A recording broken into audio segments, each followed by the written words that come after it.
ಉತ್ತರ ಕರ್ನಾಟಕ ಇರಲಿ ದಕ್ಷಿಣ ಕರ್ನಾಟಕ ಇರಲಿ ಯಾವುದಾದ್ರೂ ನಮಗೇನಪ್ಪ ನಾವು ಇವಾಗ ಉತ್ತರ ಕರ್ನಾಟಕದಲ್ಲಿ ಜೋರಾದವಾದಂತಹ ದ್ವೇಷದ ರಾಜಕಾರಣ ಡಿಸಿಷನ್ ಬ್ಯಾಂಕಿನ ಅಲಗಟ್ಟಲ್ಲ ಸಾಕಷ್ಟು. ಅಂದ್ರೆ ಸರ್ ಇವರು ಏನಂತೀರ ನೀವು ಪ್ರೊಫೆಷನಲ್ ಆಗಿ ಏನ್ ಮಾತಾಡ್ತಾರೋ ಮಾತಾಡ್ಲಿ, ಅದೇನೋ ನಾವು ಬೇಡ ಅಂತ ಹೇಳ್ತಿಲ್ಲ, ಇಲ್ಲಪ್ಪ ನೀನು ಆ ಕೆಲಸ ಮಾಡಿಲ್ಲ ಈ ಕೆಲಸ ಮಾಡಿಲ್ಲ ಅಂತ ಹೇಳಿ. ಬಟ್ ಇಲ್ಲಿ ಹೆಂಗಪ್ಪ ಅಂತಂತಂದ್ರೆ ಪರ್ಸ್ನಲ್ ಆಗಿ ಹೋಗ್ತಿದ್ದಾರೆ.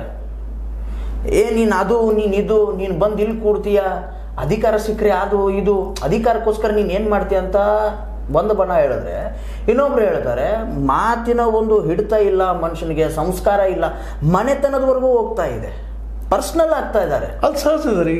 ಯಾವಾಗ ನೀವು ಕೇವಲ ನಿಮ್ಮ ಅಧಿಕಾರಕ್ಕಾಗಿ ನೀವು ಫೈಟ್ ಮಾಡ್ಲಿಕ್ಕೆ ಶುರು ಮಾಡ್ತೀರಿ, ಅಲ್ಲಿ ದ್ವೇಷ ಬರ್ತದೆ, ಅಲ್ಲೇ ಇದು ದೌರ್ಜನ್ಯ ಬರ್ತದೆ, ಅನ್ಯಾಯ ಬರ್ತದೆ. ನಾವು ಇನ್ನೊಬ್ರು ಅನ್ಯಾಯ ಆಗ್ತದಲ್ಲ ಗೊತ್ತಿಲ್ಲಪ್ಪ, ನಾವು ಮಾತ್ರ ಗೆಲ್ಲಬೇಕಾಗಿಲ್ಲ.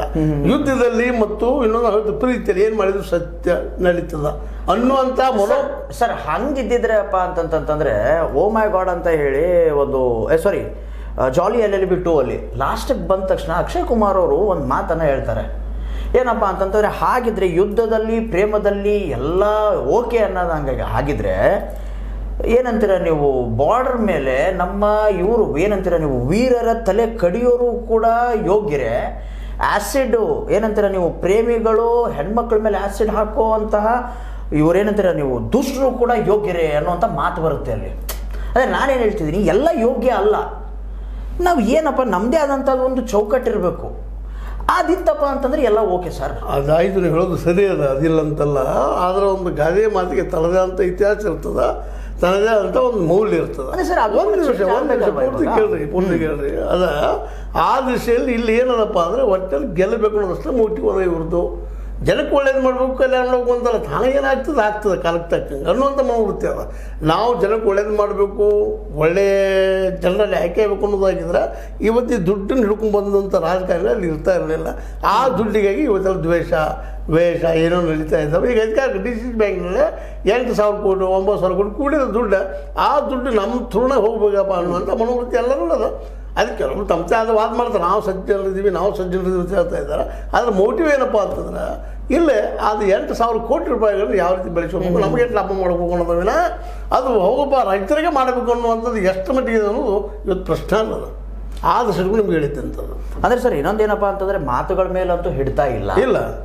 ಆಮೇಲೆ ಇನ್ನೊಂದೇನಪ್ಪ ಏಕವಚನ ಅಂತ ಸಹಜಾಗಿ ಬಿಡ್ತದೆ. ಅವನು ಇವನು ಅವಳು ಇವಳು ಏನು ಅವನಿಂದ ಏನಾಗ್ತದೆ ಇವನಿಂದ ಏನಾಗ್ತದೆ ಇನ್ನು ಮತ್ತೆ ಹತಾತಿಥಿ ಈ ಶಬ್ದಗಳು ಬಂದು ಹೋಗಿಬಿಡ್ತಾವೆ. ಅವು ಹೇಳಿಕ್ಕೆ ಅಸಹ್ಯ ಅನ್ನಿಸ್ತವೆ. ಸರಿ, ದ್ವೇಷದ ರಾಜಕೀಯಕ್ಕೆ ರಾಜಕಾರಣ ಅಂತ ಹೇಳ್ತಿಲ್ಲ, ಈ ದ್ವೇಷದ ರಾಜಕೀಯಕ್ಕೆ ಬೀಜ ಬಿತ್ತಿದವ್ರು ಯಾರು ಈ ಉತ್ತರ ಕರ್ನಾಟಕದಲ್ಲಿ ಪರ್ಸನಲ್ ಆಗಿ ಬಂದಾಗ? ಇಲ್ಲಿ ಎಲ್ಲರೂ ಕಾರಣೀಕರ್ತಲ್ಲ ರೀ. ನಾವು ಒಬ್ಬರಿಗೆ ಇಲ್ಲಿ ಬ್ಲೇಮ್ ಮಾಡ್ಲಿಕ್ಕೆ ಸಾಧ್ಯ ಆಗೋದಿಲ್ಲ. ಯಾಕಂದರೆ ಈಗ ಒಬ್ಬರು ಬೇದಾಗ ಒಬ್ಬರೇನೋ ಅಂದಾಗ ಅದನ್ನು ಸಹನ್ ತೊಗೊಂಡು ಅದಕ್ಕೆ ಮತ್ತೊಂದು ರೀತಿ ಉತ್ತರ ಕೊಟ್ಟು ಇದು ಆಗಬಾರ್ದಪ್ಪ ಅಂತ ಹೇಳ್ಬೇಕು. ಅದಕ್ಕೆ ಉತ್ತರ ಅವರು ಅದೇ ರೀತಿ ಭಾಷೆಯಲ್ಲಿ ಅದೇ ಭಾಷೆಯಲ್ಲಿ ಕೊಟ್ಟರೆ ಶುರುವಾಗಿಬಿಡ್ತದೆ. ನೀನು ಶುರುವಾಗಿಬಿಡ್ತಾವೆ ಒಂದಕ್ಕೊಂದು. ಅವು ಏನೇನು ಹೋಗಿಬಿಡ್ತಾವೆ. ಅದರ ಕಾಲ ಇಬ್ಬರು ಕಾಲ ಒಬ್ಬರು ಅಂತ ಹೇಳಿಕ್ಕೆ ಹೋಗೋದಿಲ್ಲ. ಅದಕ್ಕೆ ಹೇಳೋದು ಸಿಟ್ಟು ಬಂದಾಗ ಇನ್ನೊಬ್ಬ ಸೌಮ್ಯ ಇರಬೇಕಪ್ಪ, ಸಹನ್ ಮಾಡಬೇಕು ಅಂತಾರೆ. ಆ ಸಹನ್ ಮಾಡಲಿಲ್ಲ ಅಂದರೆ ಶುರುವಾಗಿಬಿಡ್ತದೆ. ಇಲ್ಲ, ಖಡಕ್ಕಾಗಿ ಉತ್ತರ ಕೊಡಲಿ ನಾವು ಬೇಡ ಅಂತ ಹೇಳ್ತಿಲ್ಲ. ಅಲ್ಲ, ಪ್ರಶ್ನೆ ಮತ್ತೆ ನಿಲ್ಲಕ್ಕೆ ಆಗುದಿಲ್ಲ ರೀ. ತುಡುಗನ್ನ ಮತ್ತೆ ನಿಲ್ಲಕ್ಕೆ ಆಗುದಿಲ್ಲ, ಆ ಮಾತು ಬೇರೆ. ಆದರೆ ತುಡುಗಂದಾಗ ತುಡುಗಕ್ಕೆ ಬೇಕಾದ ಸಾಕ್ಷಿಗಳನ್ನ ಮುಂದಿಡಬೇಕು, ಆರೋಪ ಮಾಡೋದಷ್ಟೇ ಅಲ್ಲ. ಸ್ವತಂತ್ರವಾದ ಮೀಡಿಯಾಗೆ ಬೇಕಾಗಿರುವುದು ಸ್ವತಂತ್ರ ಧ್ವನಿ. ಆ ಸ್ವತಂತ್ರ ಧ್ವನಿ ಉಳಿಸಲು ನೀವು ಮಾಡಬೇಕಾದದ್ದು ಇಷ್ಟೇ. ಅದೇನಪ್ಪಾ ಅಂತಂತಂದ್ರೆ ನಿಮ್ಮ ಕೈಲಾದಷ್ಟು ಸಹಾಯ ಈ ಚಾನಲ್ಗೆ ಮಾಡಿ ಹಾಗೂ ನಿಮ್ಮ ಧ್ವನಿಯನ್ನು ಕಾಪಾಡಿಕೊಳ್ಳಿ. ಅದು ಹೇಳಿದವ ಹೇಳ್ಬೇಕು ತುಳುಗು ನಾವು ಹೆಂಗ್